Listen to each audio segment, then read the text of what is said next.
IPL start ஆக போகுது. இந்த டாக்ஸிக் ஃபேன்ஸை பற்றியும் அந்த டாக்ஸிக் ஃபேன்ஸை என்கரேஜ் பண்ணுற சோஷியல் மீடியா சேனல்ஸ் பற்றி நம்ம பார்க்கலாம். இந்த வீடியோ ஃபுல்லாக பாருங்கள். Hello cricket fans, welcome back to fantasy dugout. IPL 2026 season ப்ரிவியூவில் நம்ம எல்லா டீம்ஸையும் பார்த்து முடிச்சிட்டோம். இன்னைக்கு நம்ம டிஃபெண்டிங் சாம்பியன்ஸான ஆர்சிபியை பற்றி தான் பார்க்க போகிறோம். என்னோட ஃபர்ஸ்ட் இம்ப்ரெஷன் அந்த டீம் என்னன்னா, இவங்க அவங்களோட வின்னிங் சைடில் பெருசாக எந்த சேஞ்சுமே பண்ணலை. அவங்களுக்கு என்ன எல்லாம் தெரியும், இவங்க ஹேசில்வுட் இல்லாமல் ஒரு வீக்கான பவுலிங் சைடுன்ட்டு. அவருக்கு ரீப்ளேஸ்மெண்ட்டாக ஜேக்கப் டஃபியை எடுத்திருக்காங்க. ஆனால் அவர் இப்போ ஃபார்ம்லேயே இல்லை. எஸ் தயாலும் டீம்ல இல்ல. அவருக்கு பதிலாக தான் மங்கேஷ் யாதவ் இந்த தடவை ஆக்ஷன்ல எடுத்திருக்காங்க. பிளஸ் வெங்கடேஷ் ஐயரையும் இந்தியன் பேக்கப்பா எடுத்திருக்காங்க. ஓவரால் டீம்ல பேட்டிங்ல எந்த சேஞ்சஸும் பெருசா இருக்காது. என்னதான் வெங்கடேஷ் ஐயர் எடுத்திருந்தாலும் அவங்க தேவ்தத் படிகள் வச்சு தான் ஸ்டார்ட் பண்ணுவாங்க. பவுலிங்ல ஹேசில்வுட் இல்லாத பீரியடை ஜேக்கப் டஃபியை வச்சு தான் அவங்க ரீப்ளேஸ் பண்ணி ஆகணும். அவர் இல்லாம பார்த்தா இந்த டீம் வந்து ஒரு டீசென்டான சைடா தான் இருக்கு. கண்டிப்பா இவங்களுக்கு இந்த சீசன் வந்து கொஞ்சம் கஷ்டமா தான் இருக்கும்னு நான் நினைக்கிறேன். சரி வாங்க அவங்களோட பெஸ்ட் பிளேயிங் லெவன் என்னன்னு பார்க்கலாம். நான் முன்னாடியே சொன்ன மாதிரி அவங்க பேட்டிங்ல எந்த சேஞ்சஸுமே இருக்காது. அதனால அவங்களோட டாப் ஆர்டர் வந்து ஒரு சேஞ்சும் இல்ல. விராட் கோலி, ஃபில் சால், தேவ்தத் படிகள்.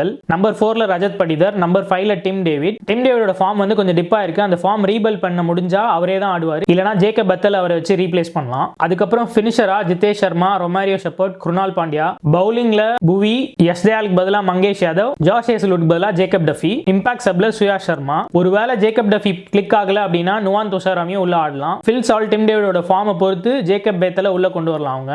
ஆனால் அவங்க ஸ்டார்ட் பண்ணும்போது ஃபில் சால், டிம் டேவிட் வச்சு தான் ஸ்டார்ட் பண்ணுவாங்க. அவங்களோட ஃபார்ம் எப்படி இருக்குது அப்படின்றத பொறுத்து அவங்க டீமை சேஞ்ச் பண்ணி ஜேக்கப் பத்தலை உள்ள கொண்டு வர பார்க்கலாம். பெஞ்ச்லேயே அவங்க நிறைய யங் டேலண்ட்ஸை பேக்கப்பாக வச்சிருக்காங்க. ஸோ ஃபைனலாக ஆர்சிபியோட க்ளோசிங் தாட்ஸ் என்னன்னா, மைக் ஹசனோட பீரியட்ல இருந்தே 3-4 இயர்ஸாக இந்த ஆர்சிபி டீமில் ஒரு சேஞ்ச் ஸ்லோவாக வந்துட்டே தான் இருந்துச்சு. ஆனால் போன வருஷம் அவங்களோட பிளானிங் அண்ட் எக்ஸிகியூஷனை ப்ராப்பராக பண்ணாங்க. ப்ளஸ் அவங்களோட ரொம்ப வருஷமாக ஒட்டாமல் இருந்த அந்த லக் ஃபேக்டரும் போன வருஷம் இருந்துச்சு. அதனால அவங்களால ட்ராஃபி வின் பண்ண முடிஞ்சுது. என்னதான் மேனேஜ்மெண்ட் சைடில் நல்ல நல்ல சேஞ்சஸாக வந்துட்டு இருந்தாலும் ஆர்சிபியோட ஃபேன்ஸ் கிட்ட இருந்து நிறைய டாக்ஸிக் சேஞ்சஸ் தான் வெளிப்பட்டு இருக்கு. யார் அந்த ஒரு சில டாக்ஸிக் ஃபேன்ஸ் அப்படின்னு பார்த்தா, சும்மா என்ன மேட்ச் என்ன பிளேயர்னே தெரியாம என் ஊர் தான் கேட்டுட்டு வந்து ஒரு கூட்டம் பேசிட்டு இருக்காங்க. அவங்க பிளேயர் அவங்க டீமை பெருசா பேசணுங்கிறதுக்காக மற்ற டீமோட பிளேயர்ஸையும் இறக்கி பேசுறாங்க. அது மட்டும் இல்லாம மற்ற டீமோட ஃபேன்ஸையும் தரகுறாவா தான் பேசுறாங்க. இந்த மாதிரிலாம் பேசி தான் எல்லாருக்குள்ளேயும் ஒரு வெறியை ஏற்றி வச்சிருக்காங்க. அந்த வெறியை சோஷியல் மீடியா சேனல்ஸும் கரெக்டா அவங்க கிளிக் பேட்ஸ்க்காக யூஸ் பண்றானுங்க.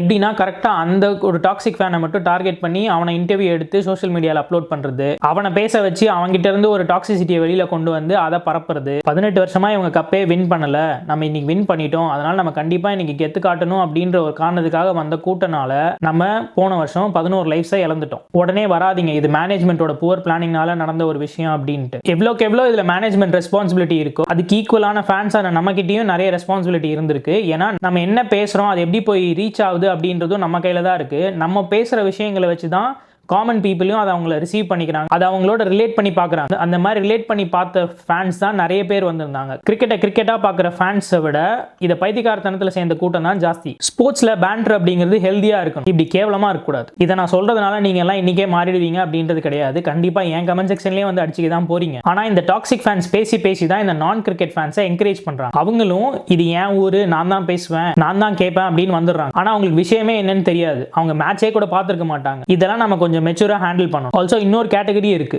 ஒரு மாஸ் குரூப் ஆஃப் ஃபேன்ஸ் என்ன பண்றாங்கன்னா, அவங்களுக்கு ஒரு பிளேயர் மேல இருக்க கிரேஸ்னால மேட்சோட லாஸ்ட் 4 பால் 5 பால் பார்த்துட்டு என் பிளேயர் தான் இன்னைக்கு மேட்சை வின் பண்ணி கொடுத்தாங்க அப்படின்னு வந்து பேசுறதுக்கு வந்துடுறாங்க. அவங்க மொத்தமா ஐபிஎல் எத்தனை மேட்ச் பார்த்திருப்பாங்கன்னு கேட்டா கரெக்டா ஃபைனல்ஸ் பார்த்திருப்பாங்க, இல்ல செமிஃபைனல்ஸ் பார்த்திருப்பாங்க. வெறும் 2-3 மேட்ச் மட்டும் தான் பார்த்திருப்பாங்க. இந்த மாதிரி அவங்க டீம் ஃபைனல்ஸ் எப்பெல்லாம் போதோ, ஓகே என் பிளேயர்னால தான் என் டீம் வந்து இன்னைக்கு ஃபைனல்ஸ் வந்திருக்குன்னு பேச வந்துருவாங்க. உங்களை மாதிரியான ஆடியன்ஸ் தான் பிரச்சனையே. நீங்க ஃபேன்ஸா இருக்கக்கூடாதுன்னு நான் சொல்லல. நீங்க கிரிக்கெட்டை ஃபாலோ பண்ணுங்க, ரெஸ்பான்சிபிளா ரிசீவ் பண்ணி ரெஸ்பான்சிபிளா பேசுங்க. சும்மா ஏனோ தானோன்னு பேசாதீங்க. நான் அதே மாதிரி இது ஆர்சிபி ஃபேன்ஸ்க்கு மட்டும் சொல்லல, சிஎஸ்கே ஃபேன்ஸ்க்கும் சேர்த்து தான் சொல்றேன். சிஎஸ்கேல நான் நிறைய கிரிக்கெட் தெரிஞ்சு சப்போர்ட் பண்ற ஃபேன்ஸ் தான் நான் பார்த்திருக்கேன். ஆனா ரீசென்ட் டைம்ஸ்ல ஒரு டாக்ஸிக் குரூப் ஆஃப் கிரிக்கெட் ஃபேன்ஸும் சிஎஸ்கே சுத்தி இருக்காங்க. என்னதான் நான் ஆர்சிபியை சப்போர்ட் பண்ணாலும் ரீசெண்டா நடந்து முடிஞ்ச ரோட் 26 ஈவென்ட்டை பார்க்கறப்போ as a கிரிக்கெட் ஃபேனா நான் என்ஜாய் பண்ணேன். ஏன்னா அந்த பிளேயர்ஸ் எல்லாம் எனக்கு அவ்வளவு மெமரிஸை கொடுத்துருக்காங்க. சிஎஸ்கே மேனேஜ்மெண்ட் இவ்வளவு வருஷமா ஃபேன்ஸை என்டோர்ஸ் பண்ற மாதிரி எந்த ஈவென்ட்ஸோ இல்ல பிஹைண்ட் தி சீன்ஸ் வீடியோஸோ அப்லோட் பண்ணவே மாட்டாங்க. ஏன்டா சிஎஸ்கே மேனேஜ்மெண்ட் இதை பண்ண மாட்டாங்க அப்படின்லாம் நான் யோசிச்சிருக்கேன். ஏன்னா ஆர்சிபி ஃபேனா நாங்க இதெல்லாம் பார்த்திருக்கோம், அது வந்து கொஞ்சம் இன்ட்ரெஸ்டிங்கா இருக்கும், எனக்கு பிடிக்கும்,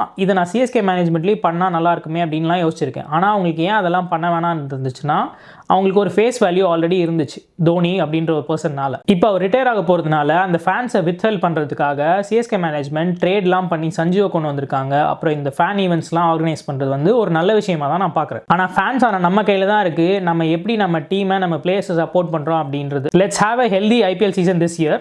ஆர்சிபிக்கு இந்த சீசன் வந்து ஒரு டெஸ்ட்டாக தான் இருக்கும். As most we are not defending anything. We are going in with humility to win the trophy again fresh. இந்த வீடியோ உங்களுக்கு பிடிச்சிருந்தா மறக்காம லைக், ஷேர் அண்ட் சப்ஸ்கிரைப் பண்ணிட்டு உங்க கிரிக்கெட் ஃப்ரெண்ட்ஸுக்கும் இந்த வீடியோவை ஷேர் பண்ணிடுங்க. அடுத்து ஒரு இன்ட்ரெஸ்டிங்கான வீடியோல பார்க்கலாம்.